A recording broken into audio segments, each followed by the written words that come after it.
إن الحمد لله إن الحمد لله نحمده ونستعينه ونستغفره ونعوذ بالله من شرور أنفسنا ومن سيئات أعمالنا من يهده الله فلا مضل له ومن يضلل فلا هادي له أشهد أن لا إله إلا الله وحده لا شريك له وأشهد أن محمدا عبده ورسوله أما بعد يا أيها الناس اتقوا ربكم الذي خلقكم من نفس واحدة وخلق منها زوجها وبث منهما رجالا كثيرا ونساء واتقوا الله الذي تساءلون به والأرحام إن الله كان عليكم رقيبا ربي اشرح لي صدري ويسر لي أمري واحلل عقدة من لساني ويفقهوا قولي. எல்லாம் வல்ல ஏகனாகிய அல்லாஹுவின் நல்லடியார்களே, நாட்களிலே சிறந்த நாளான இந்த ஜும்மாவுடைய தினத்தில் நம்முடைய வியாபாரங்களை விட்டு விரைந்தவர்களாக இப்பள்ளிவாசலில் ஒன்று குழுமி இருக்கின்றோம். இந்த நல்ல வேளையில் அந்த ஏக இறைவனின் சாந்தியும் சமாதானமும் எம்பெருமானார் நபிகள் நாயகம் ஸல்லல்லாஹு அலைஹி வஸல்லம் அவர்களின் மீதும் அவருடைய சொல் செயல் அங்கீகாரத்தின் அடிப்படையில் வாழ்ந்து மறைந்த சத்திய சஹாபாக்களின் மீதும் மேலும் இவ்வுலகிலே வாழக்கூடிய மூமினான ஆண்களின் மீதும் பெண்களின் மீதும் அந்த ஏக இறைவனின் சாந்தியும் சமாதானமும் என்றென்றும் நின்று நோட்டுமாக என்று பிரார்த்தனை செய்தவனாக எனது ஜும்மாவுடைய உரையை ஆரம்பம் செய்கின்றேன். அல்லாஹ்வின் நல்லடியார்களே, இன்றைய ஜும்மாவின் சிந்தனையாக நபிகளாரின் இறுதி நாட்கள் என்கின்ற தலைப்பு தேர்வு செய்யப்பட்டுள்ளது. பொதுவாக ஒவ்வொரு மனிதருக்குமான மரண நேரம் என்பது, தவணை நேரம் என்பது ஒன்று உண்டு. அல்லாஹ் குர்ஆனில் கூட அப்படிதான் சொல்லி காட்டுகின்றான். நீங்கள் எந்த மரணத்தை கண்டு வெருண்டோடுகின்றீர்களோ அந்த மரணம் உங்களுக்கு கண்ணுக்கு மத்தியில் வந்து நிற்கும். அப்படி வரக்கூடிய நேரத்திலே அவரவருக்கான அஜல், அவரவருக்கான தவணை வரக்கூடிய நேரத்திலே ஒரு கணம் முந்தவும் செய்யாது, ஒரு கணம் பிந்தவும் செய்யாது. பஞ்சுவாலிட்டிங்கிறாங்களே, நேரம் தவறாமைங்கிறாங்களே, இந்த நேரம் தவறாமை ஒவ்வொருவருடைய ரூகை கைப்பற்றக்கூடிய நேரத்திலே அந்த மலக்குமார்களிடத்திலே நீங்கள் பார்க்கலாம். ஒவ்வொருவருக்கும் ஒரு மலக்குல் மவுத் உண்டு. எனக்கு ஒரு மலக்குல் மவுத் உண்டு, அமர்ந்திருக்கக்கூடிய உங்களுக்கு ஒரு மலக்குல் மவுத் உண்டு. அவருக்கான வேலை என்ன? நாம் பிறந்ததில் இருந்து நாம் எப்பொழுது இந்த துனியாவை விட்டு மன்னரை வாழ்விற்கு செல்வோமோ அதுவரை கண்ணும் கருத்துமாக நம்மோடே இருந்து நமக்கான அஜல் வருகின்ற நேரத்திலே நம் ரூகை எடுப்பதுதான் அவருடைய வேலையாகவே அல்லாஹ் ஒரு மலக்கை வைத்திருக்கின்றான். அப்பேற்பட்ட தவணையுடைய நேரம் முடியக்கூடிய நேரத்திலே எல்லோரும் அந்த மரணத்தை கண்டிப்பாக சுவைப்போம். சுவைக்கக்கூடிய நேரத்திலே நபிகளார் சொன்னார்கள், இன்னலில் மௌத்தி சக்கரா, மரணத்தை நீங்கள் அடையக்கூடிய நேரத்திலே மரணத்திற்கு முன்னால் சக்கராத் என்ற ஒரு வேதனை உள்ளது. மரணத்திற்கு முன்னால் சக்கராத் என்ற ஒரு மயக்க நேரம் உள்ளது. அதை ஒவ்வொருவரும் அனுபவிப்பீர்கள். ஏனென்றால் அல்லாஹ்வுடைய தூதராகிய பெருமானார் நபிகள் நாயகம் ஸல்லல்லாஹு அலைஹி வஸல்லம் அவர்கள் தன்னுடைய சக்கராத்துடைய வேலை என்பது கடுமையான முறையிலே இந்த உலகத்திலே அனுமதித்துதான், இந்த உலகத்திலே பல கஷ்டங்களுக்கு உள்ளாகிதான் நபிகளாருடைய ரூஹ் இங்கிருந்து பறிக்கப்பட்டது. நல்லோர்களுக்கு தான் சக்கராத்துடைய வேதனை இருக்காது, தீயோர்களுக்கு மட்டும்தான் சக்கராத்துடைய வேதனை இருக்கும் என்றால் நபிகளாருக்கு இருந்தது. நபிகளார் சொல்லிவிட்டார்கள், மௌத்திற்கென்று அல்லாஹ் எழுதிய ஒரு விதி சக்கராத்துடைய அந்த நேரம் என்று நபிகளார் சொல்லிவிட்டார்கள். அப்பேற்பட்ட நேரத்திலே இந்த சக்கராத்துடைய நேரம் நபிகளாரை கூட விட்டு வைக்கவில்லை என்பதற்கான சான்றுகளை ஒரு மனிதர் தெரிந்து கொண்டால், நபிகளாருக்கே இந்த நிலைமை என்று சொன்னால், முன்பின் பாவங்கள் மன்னிக்கப்பட்ட மனிதருக்கே இந்த நிலைமை என்று சொன்னால், உலகத்துடைய போற்றப்படக்கூடிய பெரும் மா மனிதருக்கே இந்த நிலைமை என்று சொன்னால், நம்முடைய நிலைமை நாளை என்னவாக மறுமையில் மாறும்? சற்று யோசித்து பாருங்கள். அல்லாஹ்வுடைய தூதர் அவர்களை பொறுத்தவரையில,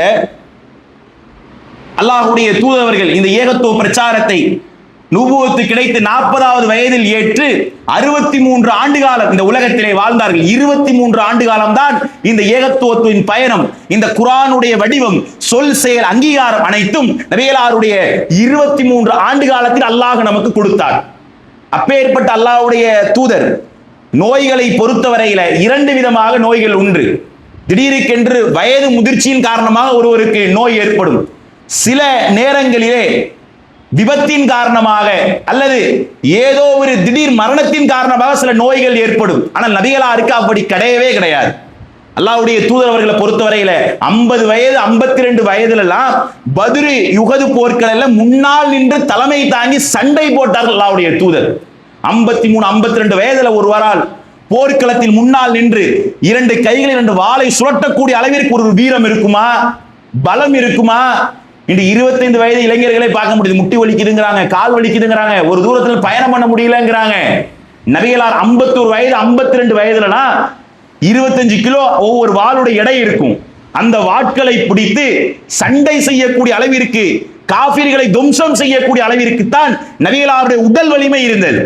எப்பேற்பட்ட வீரர் என்றால், ஒரு நேரத்திலே உமர் ரலியல்லாஹு அன்ஹு நபிகளாருடைய வீரத்தை வர்ணிக்கின்றார்கள். ஒரு நேரத்திலே பத்ருடைய யுத்தம் முடிந்து அப்பொழுது நபிகளாருக்கு ஒரு 53 வயது இருக்கும். ஒரு நேரத்தில் மதீனாவில் ஒரு வதந்தி வருகின்றது. என்ன வதந்தி என்று சொன்னா, மக்கத்து குறைஷியர்கள் மதீனாவிற்குள் ஊடுருவி விட்டார்கள், ஊடுருவி நபிகளாரை கொல்வதற்கு உள்ளே வந்து விட்டார்கள் என்கின்ற ஒரு செய்தி கிளம்புது. அது உண்மையான செய்தியா அல்லது தவறான செய்தியா என்பது வேறு. ஆனால் செய்தி வந்துருச்சு. செய்தி வந்த வேகத்திலேயே உயிரினு மேலாக நேசிக்கின்றார்கள் அந்த நபிமார்கள், உயிரினு மேலாக போற்றத்தக்கப்பட்ட நபிமார்கள், அவர்களுக்காக தன் உயிரை கொடுக்க வேண்டும் என்ற நோக்கத்திலே அந்த சத்திய சஹாபாக்கள், அல்லாஹ் சொல்றானே, அந்நபியு அவுலாஹும் மூமினீன மின் அன்ஃபுஸிஹிம், மூமின்களுக்கு இந்த நபி அவர்களின் உயிரை விட மேலானவர். எப்பேற்பட்ட மேலானவராக இருக்க வேண்டும்? ஓ வாலிகி வலதிகி வன்னாசி அஜ்மஈன், நபிகளார் சொல்கின்றார்கள், ஒருவன் முஸ்லிமாக ஆக வேண்டும் என்றால் பர்த் சர்டிஃபிகேட்ல முஸ்லிமான பேர் போட்டா மட்டும் பத்தாது, ஜாதி சான்றிதழ் முஸ்லிமான பேர் மட்டும் போட்டா பத்தாது, அரசாங்க ரெக்கார்டுக்கு வேணா நீங்க முஸ்லீமா இருந்துக்கலாம். ஆனா உண்மையான முஸ்லீமாக ஒரு மாற வேண்டும் என்று சொன்னால் அவர் இந்த உலகத்தை விட, உலகத்தின் தாயை விட, மனைவியை விட, பிள்ளையை விட, ஒட்டுமொத்த உலகத்தையும் விட இந்த நபி எனக்கு மேலானவராக இருக்க வேண்டும். மேலானவர் என்று சொன்னால் வெறுமனே வாய் நேசம் அல்ல, நபிகளார் எனக்கு நடைமுறைப்படுத்திய ஐவேளை தொழுகையாக இருக்கலாம், மக்கள் மன்றத்தில் நடந்து கொள்ளக்கூடிய ஒவ்வொரு விதமான உணர்வுபூர்வமான செயல்பாடுகளாக இருக்கலாம். அப்பேற்பட்ட ஒவ்வொரு செயல்பாடிலும் நான் நபியை காட்ட வேண்டும். அந்த நேரத்திலே அந்த அளவிற்கான நேசம், அப்பேற்பட்ட நேசத்தை சத்திய சஹாபாக்கள் வைத்தார்கள்.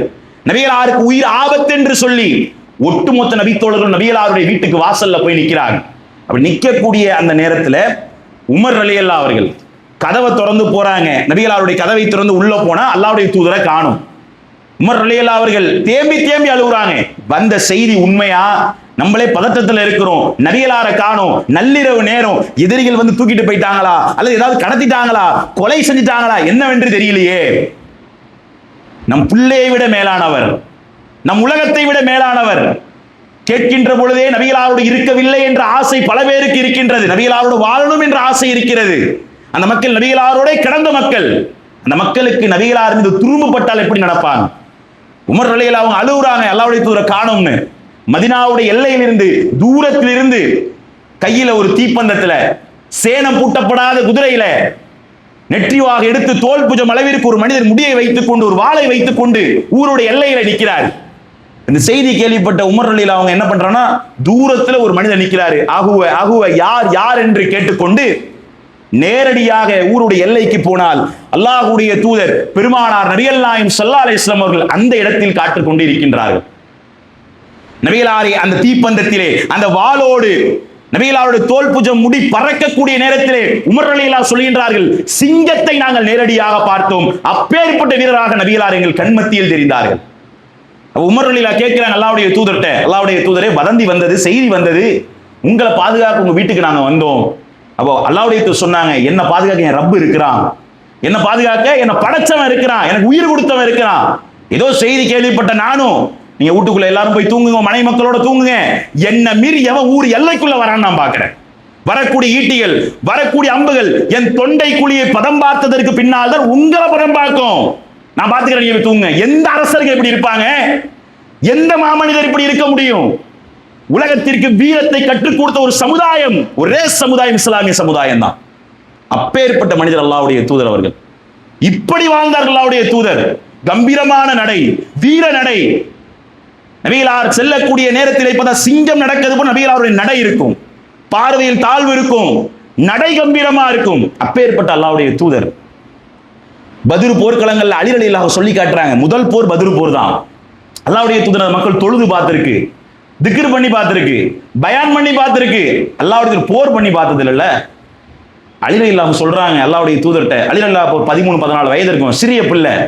அப்ப அலி ரலியல்லாஹு ரசூலுல்லாஹ்ட்ட சொல்றாங்க, அல்லாஹ்வுடைய தூதரே, இன்னஹு அயலத்து அயலா, போர்க்களம் என்பது உங்களுக்கு புதுசா தான் இருக்கும், கவலைப்படாதீங்க, ஏதாவது பிரச்சனைன்னு சொன்னா என் பின்னாடி நீங்க ஒளிஞ்சிக்கங்க, நான் பாத்துக்கிறேன் அப்படிங்கிற அலி ரலியல்லாஹு. போர் நடக்கிற நேரத்துல பத்ரு போர்ல பெரும் பெரும் சஹாபாக்கள் நபிகளார் பின்னாடி ஒளிஞ்சுக்கிட்டாங்க. பத்ரு போர்ல சொன்ன அலி ரலியல்லாஹுவை பார்ப்பாங்க.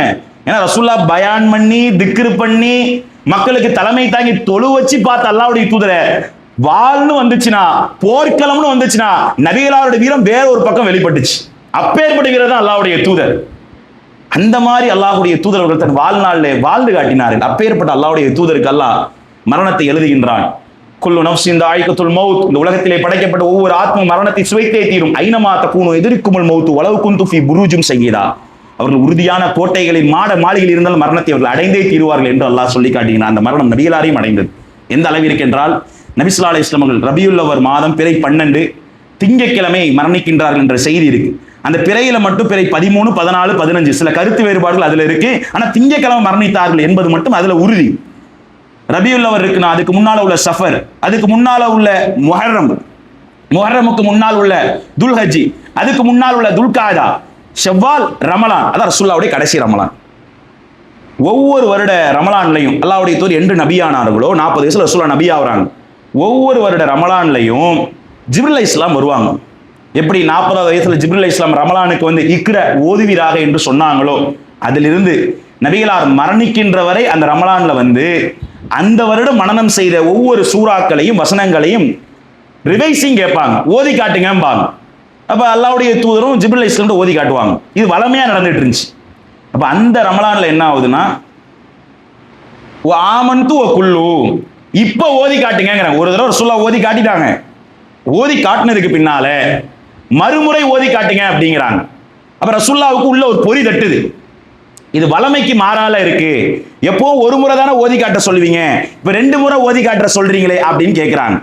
அப்ப நபிகளாருக்கு அதுல இருந்தே புரியுது, உள்ள ஒரு மாறியா ஒரு பொறி தட்டக்கூடிய ஒரு செயல் நபிகளார் உள்ளத்திலே விளங்குது.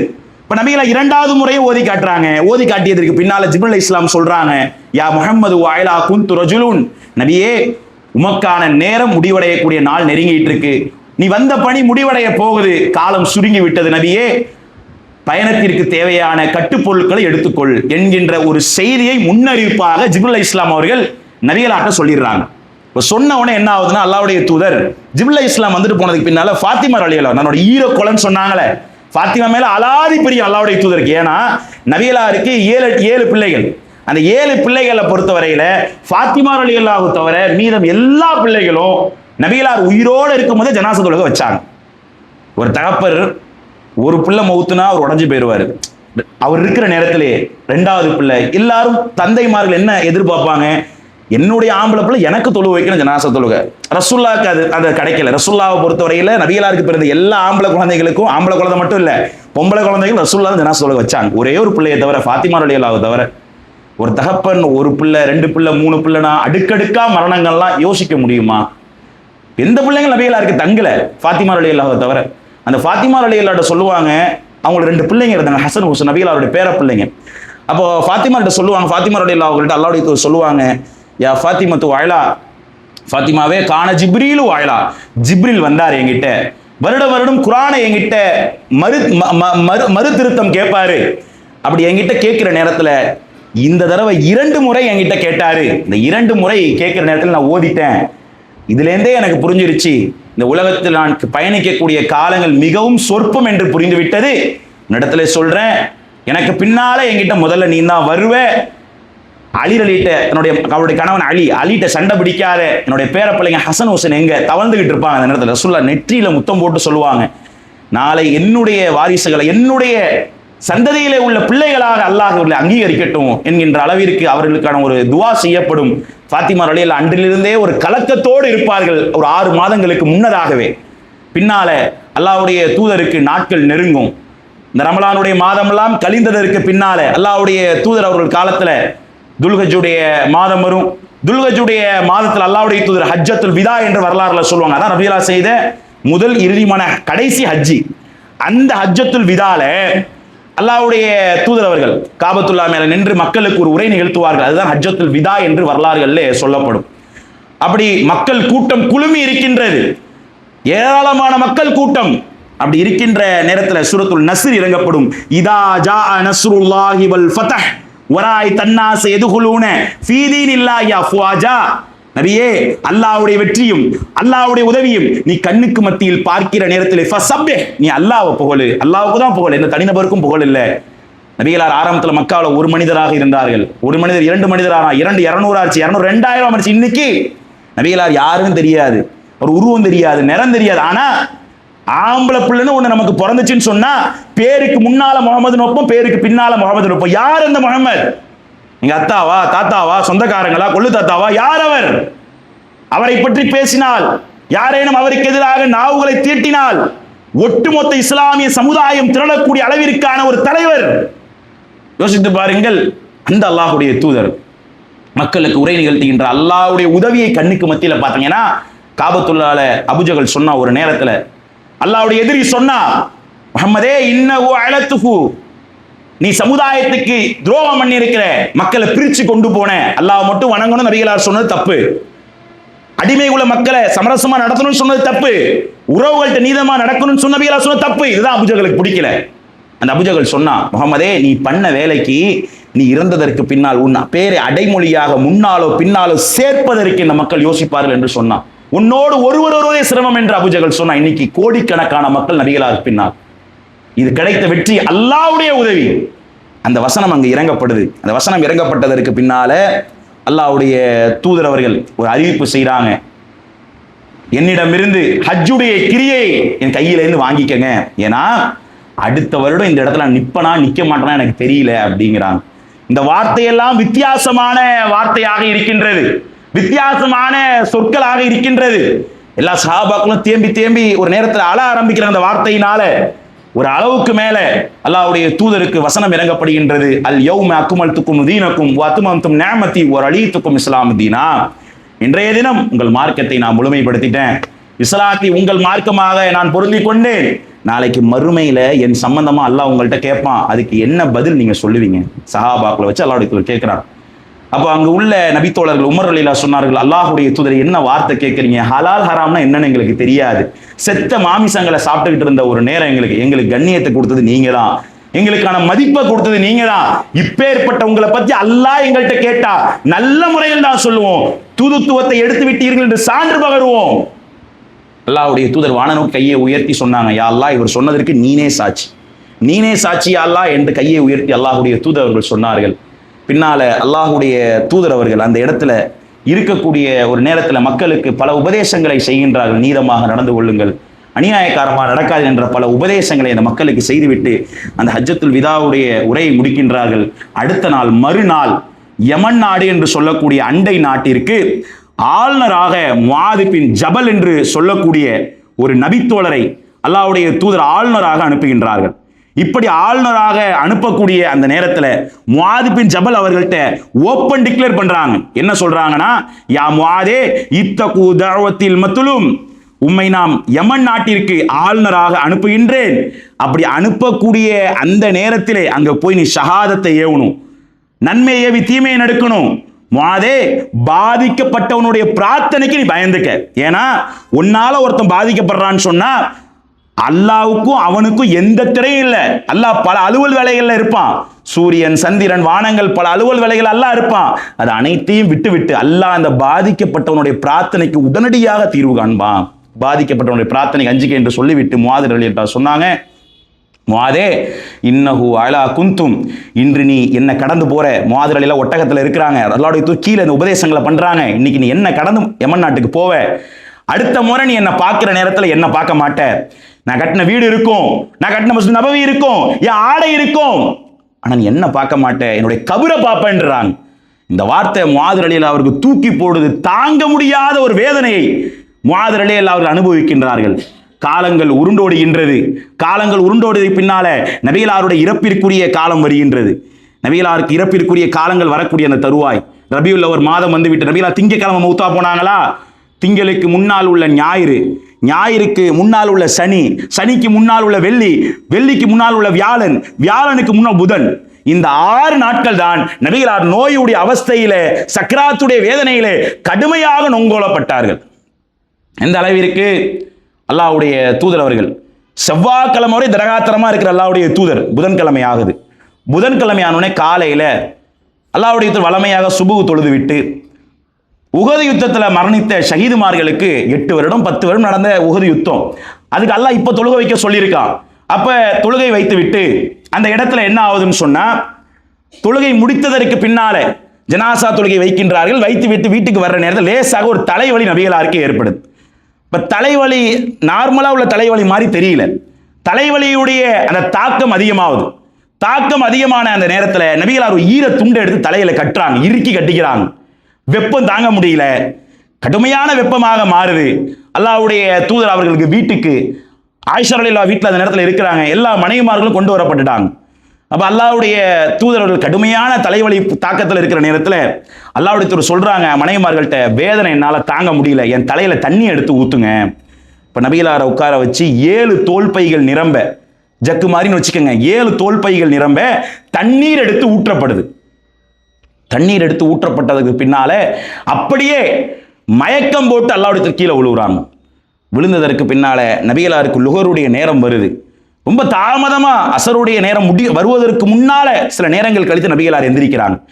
எந்திரித்து நபிகளார் கேட்ட முதல் வார்த்தை, சல்லு ஆயலா, என்னுடைய மக்கள் தொழுது விட்டார்களா? அப்ப கூட பொண்டாட்டி பிள்ளையை பத்தி நபிகளாருக்கு கவலை இல்லை. ஏன் வாங்க, என்னுடைய தோழர்கள் இருக்கிறாங்க, நான் உருவாக்கின தோழர்கள், எனக்காக வந்த தோழர்கள், இஸ்லாத்துக்காக வந்த தோழர்கள், அவங்க தொழுதுட்டாங்களா? இல்லை, உங்களை எதிர்பார்த்துட்டு இருக்காங்க. அப்படியா, உலுசியை தண்ணி வைங்க. உலுசியை தண்ணீர் வைக்கப்படும். உலுசியை தண்ணீர் வைக்கப்படுற நேரத்தில் நபிகளார் உள்ள கையை விடுவாங்க, அப்படியே மயக்கம் போட்டு விழுவாங்க. 2வது முறை மயக்கம் தெளிந்து எந்திரிப்பாங்க, 2வது முறை கையை விடுவாங்க, அப்படியே மயக்கம் போட்டு விழுவாங்க. 3வது முறை தண்ணீர் வைக்கப்படும். 3வது முறை தான் அல்லாஹ்வுடைய தூதர் உலு செய்து விட்டு, நபிகளாரால் நடக்க முடியாது அந்த நோயுடைய தாக்கத்தினால. ஒரு பக்கம் அலி ரலியல்லாஹு அவங்களையும், ஒரு பக்கம் ஃபலுல் பின் அப்பாஸ் அவர்களையும் தோல் மேலே கையை போட்டுக்கிட்டு பாலைவன சுடும் மணலில் நடந்து போனதாக ஹதீஸில் பார்க்க முடியாது. நபிகளாருடைய கால் பாதத்துடைய அந்த கால் நடுவிரல், கால் கட்டை விரல் கோடு போட்டுக்கொண்டே அல்லாஹ்வுடைய தூதர் இழுத்து கொண்டு தான் பள்ளிக்கு போனாங்க என்கின்ற செய்தியை பார்க்க முடியும். கம்பீரமான நடைங்க. நடை என்றால் அப்பேற்பட்ட நடைங்க. நடந்த அல்லாஹ்வுடைய தூதர் ஒரு நேரத்தில் நடக்கக்கூட முடியல அல்லாஹ்வுடைய தூதரால். அந்த நேரத்துக்குள்ள பள்ளிக்கு தான் போனாங்க. பள்ளிக்கு போற நேரத்தில் தொழுவைக்கு தாமதமாகுதுன்னு சொல்லிட்டு எல்லா மக்களும் அபூபக்கர் ரலியல்லாஹு தலைமை தங்கி தொழு வைக்க சொல்றாங்க. நபிகளார் வர தாமதமாகும், நபிகளாரும் நோய்வாய்ப்பட்டிருக்காங்கன்னு சொல்றாங்க. அப்ப அல்லாஹ்வுடைய தூதர் வந்தது அபூபக்கருக்கு தெரியுது, பின்னாடி தான் நிற்கிறாங்கன்னு தெரியுது. தொழுதுகிட்டு இருந்த அபூபக்கர் ரலியல்லாஹு என்ன பண்றாங்க, அப்படியே பின்னாடி வராங்க. ரசூலுல்லாஹ் அவர் முன்னாடி தள்ளுறாங்க, நீங்களே தொழு வைங்க அப்படிங்கிற மாதிரி தான் தள்ளுறாங்க. இல்ல, நீங்களே தொழு வைங்கன்னு சொல்லி அல்லாஹ்வுடைய தூதரை முன்னிலைப்படுது. ஏன்னா ஒரு நபிக்கு நான் தொழு வைப்பதா என்கின்ற ஒரு குற்ற உணர்வு அவளுக்கு இருந்துச்சு. அப்ப அல்லாஹ்வுடைய தூதர் உட்கார்ந்து தொழுதா வரலாறுல பார்க்க முடியாது, நின்று தொழுதார்கள், ஜமாத்தை வைத்தார்கள். தொழுகை முடித்ததற்கு பின்னால அல்லாஹ்வுடைய தூதர் அவர்கள் மிம்பரின் மீது அமர்ந்து ஒரு சிறிய உரை நிகழ்த்தினார்கள். என்னுடைய அருமை மக்களே, இன்னல்லாஹு துஹிப்புல் வல் ஆகிரா வல் மைசிரி யௌமில் ஆகிரத்து.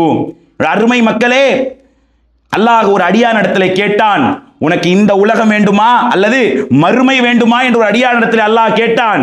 அந்த அடியார் மறுமையுடைய வீட்டை தேர்வு செய்து கொண்டார் என்கின்ற ஒரு செய்தி அங்கு சொல்லப்படுகின்றது. இந்த செய்தியை கேட்டவுடனே மற்ற நபித்தோழர்கள் யாரும் தேம்பி தேம்பி அழுவல. அபூபக்கர் ரலியல்லாஹு அந்த செய்தியை கேட்டவுடனே தேம்பி தேம்பி அழ ஆரம்பிச்சிட்டார். அப்போ அருகில உள்ள அபு சயீத் அல்-குத்ரி இளைஞர் அவர் கேட்கிறாரு, என்ன இது, இந்த முதியவர் அபூபக்கர் அழுகுறாரு, ஒருத்தருக்கு சொர்க்கம் வேணுமா துனியா வேணுமான்னு கேட்டா சொர்க்கத்தை தானே சொல்லுவாங்க, இதுக்கே அழுகுறாரு? அப்புறம் ரசூலுல்லாஹ் அங்கன்னு சொன்னாங்க, அபூபக்கர் லா தபிக்கி, நீங்க அழாதீங்க. அபூபக்கர் புரிஞ்சுக்கிட்டார். நபிகளார் அந்த மௌத்திற்கான அந்த பேச்சு தான் வருதுன்னு அபூபக்கர் புரிஞ்சுக்கிட்டாரு. ரசூலுல்லாஹ் சொல்றாங்க, என்னை யாரும் நோய் நலம் விசாரிக்க வரணும், என் வீட்டுக்கு வராதீங்க. அபூபக்கருடைய வாசல் தவிர நபிகளார் வீட்டுக்கு வருவதற்கு பல கதவுகள் இருந்துச்சு பள்ளியில. அபூபக்கருடைய கதவை தவிர பாக்கி எல்லாத்தையும் க்ளோஸ் பண்ணுங்க, யாரும் வராதீங்க அப்படிங்கிற அளவுக்கு நபிகளார் சொன்னாங்க. பின்னால அந்த மக்களுக்கு உபதேசம் செய்துவிட்டு மிம்பரிலிருந்து கீழே இறங்கி வரலாறுல எந்த தலைவரும் கேட்காத ஒரு செய்தியை நபிகளார் கேட்டாங்க. மிம்பர்ல இருந்து கீழே இறங்கி, உங்கள்கிட்ட யாராச்சும் கடன் நான் வாங்கியிருக்கேனா, இப்பயே வந்து தீர்த்துக்குங்க வாங்க. உங்களை யாராவது அடிச்சிருக்கனா, திட்டி இருக்கனா, மனம் புண்பு நடந்திருக்கனா, இப்பயே பழி தீர்த்துக்குங்க, மறுமையில வராது. ஒரு ஆள் எந்திரிக்கிற அல்லாஹ்வுடைய தூதரை என்கிட்ட ஒரு 7 திர்ஹம் நீ கடன் வாங்குனீங்க, நபிகளாருக்கு அந்த 7 திர்ஹம் எடுத்து கொடுத்துடுறாங்க. ஒரு மனிதர் எந்திரிக்கிற அல்லாஹ்வுடைய தூதர், அன்னைக்கு நான் பெரம்பால நீங்க அடிச்சீங்க, அப்படியா? நபிகளார் தன் ஆடை அகற்றி முதுகை காட்டுறாங்க, இந்த அடிச்சுக்கேங்கிறாங்க, அடிச்சுக்க அப்படிங்கிறாங்க. இந்த மனிதர் நபிகளாருடைய முதுகை கட்டி பிடிச்சி முத்தம் போட்டு சொன்னார், அல்லாஹ்வுடைய தூதரே உங்களையா நான் பழி வாங்க போறேன், உங்கள் முதுகை கடைசியாக தொட்ட மனிதர் நானாக இருக்கணும் தான் ஆசைப்பட்டு அதுக்கு தான் கேட்டேங்கிறாங்க. பின்னால் அல்லாஹ்வுடைய தூதர் அவர்கள் வீட்டிற்கு போறாங்க. இதுவெல்லாம் புதன்கிழமை நடக்குது. வியாழக்கிழமை நபிகளார் பள்ளிக்கு இறுதியாக மக்ரிப் தொழுகை வல் முர்சலாத்தி உர்ஃபா என்கின்ற அத்தியாயத்தை ஓதினார்கள். அதுதான் நபிகளார் ஜமாத்துக்கு வந்த கடைசி தொழுகை பள்ளிக்கு. வெள்ளி வரல, சனிக்கிழமை வரல, ஞாயிற்றுக்கிழமை நபிகளாருக்கு வேதனை முற்றுகின்றது. வேதனையோட அளவு அதிகமாகுது. வேதனையுடைய அளவு அதிகமாகிற அந்த நேரத்தில் நபிகளாரை பார்ப்பதற்காக நபித்தோழர்கள் வராங்க. இப்னு மஸ்ஊத் ரலியல்லாஹு அன்ஹு, அப்பாஸ் ரலியல்லாஹு அன்ஹு, அப்துர் ரஹ்மான் பின் அவுஃப் வராங்க. அப்ப நபிகளார்கிட்ட கேட்குறாங்க, இப்னு மஸ்ஊத் அல்லாஹ்வுடைய தூதரே உங்களால் வேதனை தாங்க முடியலையா, வேதனை தாங்க முடியலையான்னு கேட்குறாங்க. அப்போ அல்லாஹ்வுடைய தூதர் சொன்னாங்க, இப்னு மஸ்ஊத் என்ன கேள்வி தெரியுமா நீ என்கிட்ட கேட்குற, உங்களில் 2 பேர் அடைகிற சக்கராத்துடைய வேதனையை நான் ஒரு ஆளா அடைகிறேன், எப்படிப்பா என்னால் தாங்க முடியும்? அப்போதான் ரசூலுல்லாஹ் சொல்லுவாங்க, இன்னலில் மௌத்தி சக்கரா, கண்டிப்பாக மரணத்துக்கு முன்னாடி சக்கராத் இருக்கும், அதை நான் அனுபவிக்கிறேன். நான் அல்லாஹ்வுடைய தூதர் ஒரு ஆள் அனுபவிக்கிறது இல்லை, 2 பேர் அனுபவிக்கிறத நான் அனுபவிக்கிறேன் அப்படின்னா கை கால் பின்னிக்குங்க, வாயிலேருந்து பேச்சு வராது. கோடிகள் இருக்கும், சொத்துக்கள் இருக்கும், பங்களாக்கள் இருக்கும், கார்கள் இருக்கும், எதையும் கொண்டு போக முடியாது. யதார்த்தமே அதான், யதார்த்த வாசலே அதான். யோசிச்சு பாருங்க.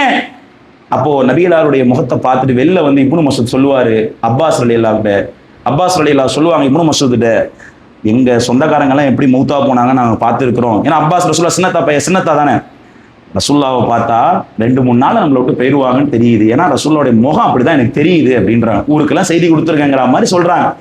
இப்போ அந்த மாதிரி இருக்கக்கூடிய நேரத்தில் ஃபாத்திமா ரலியல்லாஹு வராங்க. யாபத்தா உங்களுக்கா இந்த நிலைமை, யாபத்தா உங்களுக்கா இந்த நிலைமை என்கின்ற அளவுக்கு அழுகுறாங்க. அப்ப ஃபாத்திமா அழுவும் போது ரசூலுல்லாஹ் சொல்றாங்க, ஏமா அழுவுற, லா தபிக்கு நீ அழாத, நான் போனதுக்கு பின்னால முதல்ல என்கிட்ட நீ தான் வருவ.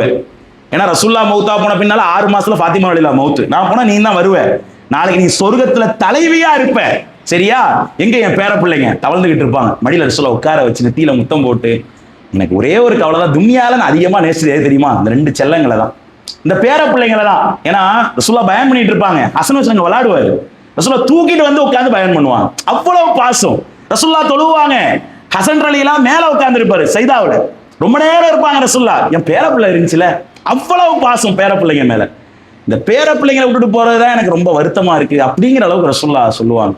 பின்னால ஃபாத்திமா ரலியல்லாஹு நற்செய்தி சொல்லப்படும், இந்த பேர பிள்ளைகள் சொர்க்கத்துடைய தலைவர்களாக இருப்பார்கள் என்று நற்செய்தி சொல்லப்படும். பின்னால இரவு நேரம் ஏற்படும், அல்லாஹ்வுடைய தூதருக்கு சில தினார்கள் இருக்கும், தர்மம் பண்ணிடுவாங்க, சில அடிமைகளை தர்மம் பண்ணிடுவாங்க. அல்லாஹ்வை சந்திக்க போற நேரத்துல ஒன்றுமில்லாம மறுமைக்கான கட்டுச்சாப்பாடை வைத்துக் கொண்டு நான் சந்திக்கணும் என்கின்ற உறுதி அல்லாஹ்வுடைய தூதர்கிட்ட இருக்கும். அல்லாஹ்வுடைய தூதருக்கு இரவு நேரத்துல வீட்டுல ஆயிஷா ரலியல்லாஹு வீட்டுல இருக்கக்கூடிய நேரத்துல விளக்கெரிக்க என்ன இருக்காது.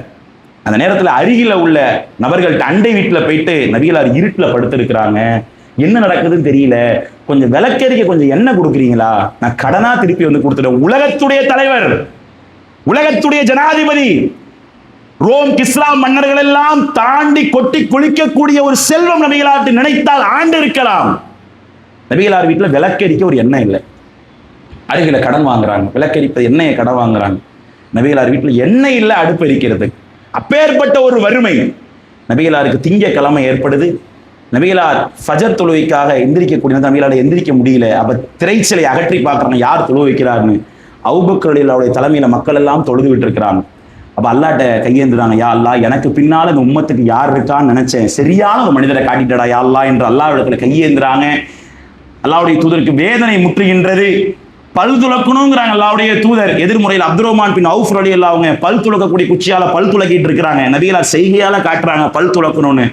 ஆயிஷா ரலியல்லாஹு அந்த குச்சியை உடைச்சி, பல் துலக்கக்கூடிய குச்சியை உடைச்சி தன்னுடைய நாவால் அதை கடித்து மென்மைப்படுத்தி நபிகளார்ட்ட கொடுக்குறாங்க. ஆயிஷா ரலியல்லாஹு சொல்லுவாங்க, இறுதி தருவாயில என்னுடைய உமிழ் நீரும் நபிகளாருடைய உமிழ் நீரும் ஒன்றேன கலந்தது மறுமை அந்த நேரத்துல, சக்கராத்துடைய நேரத்துல.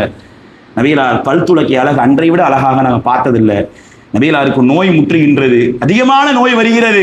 நபிகளார் அல்லாஹ்ட்ட கையேந்துறாங்க, யா அல்லாஹ் உயர்ந்த சொர்க்கவாதிகளோடு என்ன சேர்த்து வைடா யா அல்லாஹ், நான் மரணித்த பின்னால என் கபரை மக்கள் விழா கோலமா ஆக்கிடக்கூடாதா யா அல்லாஹ், திருவிழா கோலமா ஆக்கிடக்கூடாதா யா அல்லாஹ், இத்தகு தஅவத்தில் மத்லூம் யா அல்லாஹ், எனது கபரை இந்த மக்கள் திருவிழா கோலமா ஆக்கி வச்சிடாதா யா அல்லாஹ், விழா கோலமா ஆக்கி வச்சிடாதா யா அல்லாஹ். இப்படி யூதர்களும் நஸ்ரானிகளும் அல்லாஹ்வுடைய சாபத்துக்கு உள்ளானாங்களோ, தன்னிடம் உள்ள ஒரு நல்ல மனிதர் இறந்தால் அவருடைய அடக்க ஸ்தலங்களை வணக்க ஸ்தலங்களா பொருந்திக்கிட்டாங்களோ அவங்களுக்கு நாசம் தான் யா அல்லாஹ், என் கபர் அப்படி உண்டாக்கிறாரே அல்லாஹ் என்று அல்லாஹ்விடத்தில் கையேந்தி அழுகின்றார்கள். அழக்கூடிய நேரத்தில் இறுதி கட்ட தருவாய் வருகின்றது. நபிகளார் தன்னுடைய ஷஹாதத்துடைய விடலை ஆட்காட்டிகளை வான்நோக்கி உயர்த்தி சொன்னார்கள், அஷ்ஹது அல்லா இலாஹ இல்லல்லாஹ் வ அஷ்ஹது அன்ன முஹம்மது ரசூலுல்லாஹ். எந்த களிமாவோடும் துனியாவிற்கு வந்தார்களோ அதே களிமாவோடும் துனியா விட்டு அல்லாஹ்வுடைய தூதர் பிரிந்தார். செய்தி காட்டு தீயாய் பரவுகின்றது. மக்கள் எல்லாம் வர்றாங்க, ஃபாத்திமாவுடைய தேம்பி தேம்பி அழுகுறாங்க. யா அபத்தா, உங்களுக்கா இந்த நிலைமை? இந்த செய்தியை நாங்கள் ஜிப்ரீலுக்கு சொல்லுவோம், பல மக்களுக்கு நாங்கள் எடுத்துரைப்போம் என்கின்ற வேதனையுடைய கொட்டத்தில் அழுகுறாங்க. நபிகளாரை இறுதியாக அடக்கம் செய்கிறாங்க. அடக்கம் செய்ததற்கு பின்னால ஃபாத்திமா ரலியல்லாஹு அனஸ் ரலியை கூப்பிடுவாங்க. அனஸ் ரலியை கூப்பிட்டு கேட்பாங்க, யா அனஸே, அல்லாஹ்வுடைய தூதர் அடக்கம் பண்ணிட்டீங்களா? அடக்கம் பண்ணிட்டோம். நபிகளார் முகத்தில் மண்ணள்ளி போடுறதுக்கு உங்களுக்கு எப்படிங்க மனசு வந்துச்சுன்னு கேட்பாங்க. மௌத்தா பண்ண நேரத்தில் மண்ணள்ளி போடுவோம்ல, அந்த முகத்தில் அள்ளி போடுறதுக்கு உங்களுக்கு எப்படிங்க மனசு வந்துச்சு? சிரிச்சு ரசூலுல்லாஹ் பார்த்துருக்கேன், அந்த முகத்தில் எப்படிங்க மண்ணள்ளி போட்டீங்க? தாங்க முடியாது யாராலையும். இப்போ நபிகளார் இந்த துனியா விட்டு பிரியக்கூடிய ஒரு தருவாயை நம்மளால் பார்க்க முடியும். கொஞ்சம் யோசிச்சு பாருங்க. அல்லாஹ்வுக்காக நபிகளாருக்கு அப்பேற்பட்ட ஒரு வேதனை. 2 பேர் அடையிற சக்கராத்தை அடைந்தாங்கன்னா இன்னைக்கு நம்ம காலம் முழுக்க பட்டா பண்ணி துனியாலே இருக்க போறோமா? யோசிச்சு பாருங்க. காலம் எப்படி ரொம்ப சுருக்கங்க இந்த காலம். உலகத்துக்கு வாழக்கூடிய நாம், உலகத்தை மையப்படுத்தக்கூடிய நாம், கொஞ்சம் யோசிச்சு பாருங்க. நாளைக்கு நீங்க மௌத்தா போயிட்டீங்கன்னு சொன்னா நீங்க அமர்ந்திருப்பீங்க, சோஃபால அமர்ந்திருப்பீங்க. உங்களை வீட்டில் உள்ள அருந்த பழசான கட்டில தான் கடத்தி வச்சிருப்பாங்க. அந்த கட்டில நீங்க உட்கார்ந்துருக்கவே மாட்டீங்க. ஒரே ஒரு வெள்ளை துணி தான் அதில் கொண்டு வச்சு போடுறதுக்கு பாக்கெட்லாம் வச்சு தைக்கல. நீங்க 70-80 வயசு வரை வாழ்ந்திருப்பீங்க. உங்களை அடக்கம் பண்ற செலவு 1/2 மணி நேரம் தான், அதிகபட்சமா பெரிய லெவல்லாம் ஆகாது. அதிகபட்சமா இந்த உறவுகள் உங்களை 1 மாதத்தில் நீங்க கோடியை சம்பாரிச்சு வெளிநாட்டிலையும் சம்பாரிச்சு அனுப்பியிருந்தாலும் அதிகபட்சமா உங்களை 1 மாசம் ஞாபகம் வச்சிருப்பாங்க. வருஷம் நினைவுபடுவாங்க. அவ்வளவுதான். அதை கூட ஏன் நினைவுபடுறோன்னு யோசிப்பாங்க. அதை ஞாபகப்படுத்துங்க. அத்தா மௌத்து ஞாபகப்படுத்தாதீங்க. இதாங்க உலகத்துடைய யதார்த்தம். வாழக்கூடிய காலம் மிகவும் சொற்பங்க. வாழ்ற நேரத்துல நபிகளாருக்கே இந்த மரணத்துடைய அவதி இருந்தது என்றால் நமக்கெல்லாம் என்மாந்தம். அல்லாஹ் காப்பாற்றணும். இருக்கக்கூடிய காலங்களை அல்லாஹ்வுடைய தூதருக்கும் கட்டுப்பட்டவர்களாக நமது வாழ்வை அமைத்து, எல்லோருக்கும் மரணம் உண்டு. இங்க உள்ள யாரும் மரணத்தை விட்டு தப்பித்தவர் அல்ல. யாரும் தப்பித்தவர் அல்ல. அடுத்த வேளை அசருக்கு வருவோமா தெரியாது. இந்த இடத்துல இருந்து கலைஞ்சு போவோமா தெரியாது. என்ன வேணாலும் நடக்கலாம். இருக்கக்கூடிய காலங்களை அல்லாஹ்வுடைய திருப்தியை பெற்ற ஆண்டுகளாக, காலங்களாக மாற்றி அல்லாஹ்வுடைய பொருத்தத்தை பெறக்கூடிய நல்ல மக்களாக வல்ல நாயகன் நம்மை மாற்றுவார் என்று கூறிய முதலில் என்று செய்கின்றோம்.